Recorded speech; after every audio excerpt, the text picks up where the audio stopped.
This is Newsmax TV. I'm Ashley Martella.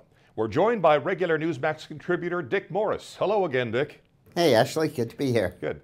Obama accepted House Minority Leader John Boehner's invitation and had a question and answer session with Republicans at their weekend retreat.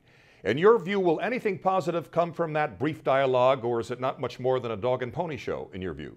Well, I think both sides needed the symbolism, Obama of appearing to reach out to Republicans and Republicans of appearing to reach out to Obama, but there's no substance behind it. Look, if Obama wanted to sit down with the Republican leadership and negotiate genuine bipartisan laws, I think the Republican leadership would be willing to do that, and Obama would have to abide by the consequences. Instead, his idea of bipartisanship is that you take a Democratic bill with 59 Democratic senators and then you go around trying to bribe or charm or finesse Olympia Snowe into crossing the aisle so you can have 60 and you can call it bipartisan. When I negotiated the welfare reform deal and I was working for Clinton, I went to Trent Lott and we really negotiated. We formulated a joint bill. And we had to take account of his goals, and he had to take account of ours, and we put together a bill that would attract the majority support of each political party. That is not what Obama has in mind. All right, during his address to Republicans, Obama said something to the effect that we cannot continue on with reckless spending without severe consequences, as if he had nothing at all to do with it. He promised to hold the line on spending, and yet Senator Judd Gregg notes his new budget doubles the federal deficit in 5 years and triples it in 10. In your opinion, is Obama making any effort to hold the line on spending? No, he's making an effort to talk about it because he knows that's an important Republican issue. But he's also attempting another trick, and I just wanted to alert the Newsmax viewers to it. He said today or yesterday that when he took office, when I walked in the door, as he put it, I faced a deficit of $1.3 trillion, and then it rose to 1.4, and under my budget it's going to go to 1.6, as if he's only responsible for $200 or $300 billion of a $1.6 trillion deficit. And that's just disingenuous. Let me explain what really happened, okay? Because it's a little complicated, but it's worth knowing it. When Bush was president, nearing the very end of his term, he was running a deficit of $485 billion in 2008. Then as 2009 approached, the fiscal year begins in October, so he had only 4 more months in the presidency. The fiscal crisis hit. And what Bush did was he said, I'm going to put $700 billion into the TARP program and lend it to banks. And he did. And with the other factors that rose the deficit, revenues falling short and stuff, the real deficit was about $600 billion, and he added $700 billion to it in the TARP bailout, so it came to the $1.3 trillion Obama's talking about. But then over the course of the next few months, $500 billion of that TARP money, all but $200 billion of it, was paid back. So the deficit should have fallen down to $800 billion, which was kind of the real deficit. And indeed, some $200 billion of that probably is going to be paid back too.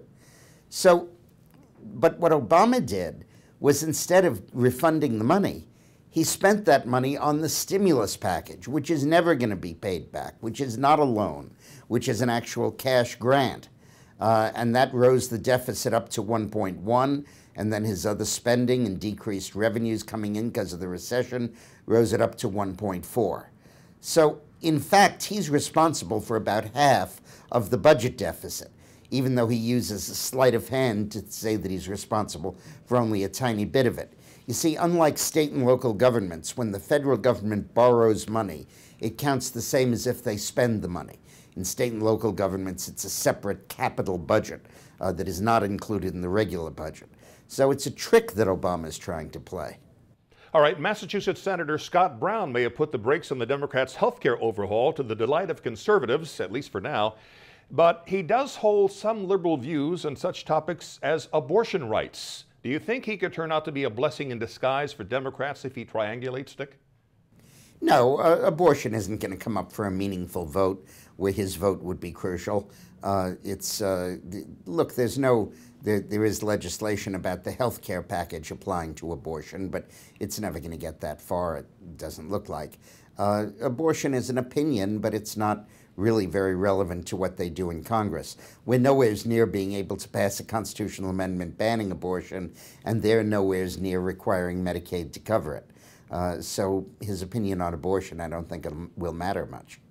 All right, Democrat pundits say the fact that Massachusetts Senator-elect Scott Brown's star rose so quickly indicates the Republicans don't have a clear leader. Do you agree with that?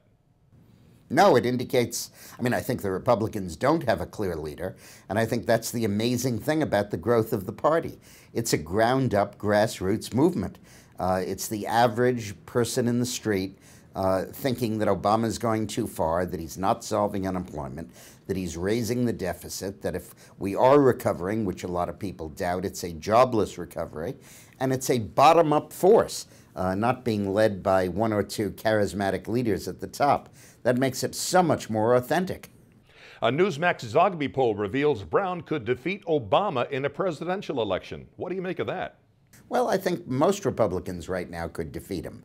And I think by 2012 they will. I think that he's in very bad shape politically, and I think it's going to get worse. Interesting situation in Florida. Governor Charlie Crist once had a huge lead for the Republican nomination for the U.S. Senate. Conservative challenger Marco Rubio has completely turned that around and now has a convincing 12-point lead, according to Rasmussen. That's despite Crist's lopsided campaign war chest compared to Rubio's.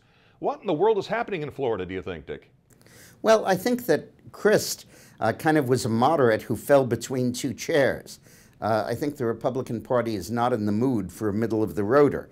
They want a true, tried-and-true conservative. And I think it's reflecting their concern that they may not have that in Governor Crist. I think Rubio's going to win that primary, and I think he'll win the Senate seat, and I think he'll be a terrific senator. I am more than ever convinced that the Republicans are going to win both houses of Congress. And in fact, I think they may even win with a little bit of a margin to spare. On another subject, it appears Attorney General Eric Holder is determined to try confessed 9/11 mastermind Khalid Sheikh Mohammed in a U.S. civilian court, even if it's not the one in Lower Manhattan he originally wanted.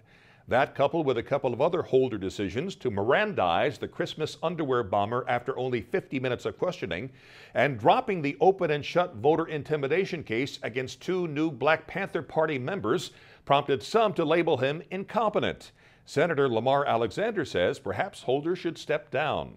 Do you agree? Oh, I don't think he's incompetent. I think he's just way over far to the left. I think he's wrong. I don't think he's incompetent. I think that he puts a higher priority on judicial norms and civil liberties, and his civil liberties even for people that are not Americans and terrorists, and their only connection with us is to try to blow us up, than he does in fighting terror. But I think that what Congress ought to do is to pass legislation banning any expenditure from being used for a civilian court trial of a 9/11 terrorist. Congress can control the purse strings, and they could pass that. Obama's asked for $200 million for security for such a trial. And if Congress votes to deny any funding to a civil prosecution of those 9/11 terrorists, that will force a military trial where they should be tried in the first place. Republicans are trying to do that as we speak. Is that correct? Some are, yes, that's right.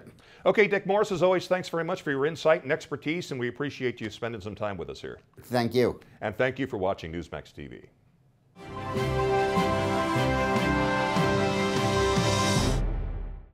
Sarah Palin's new book, Going Rogue in American Life, will be released on November 17th. You can be among the first to get your copy. Check out our incredible free offer for Sarah's new book. Just go to Newsmax.com and click on the top banner for this great offer. Act today.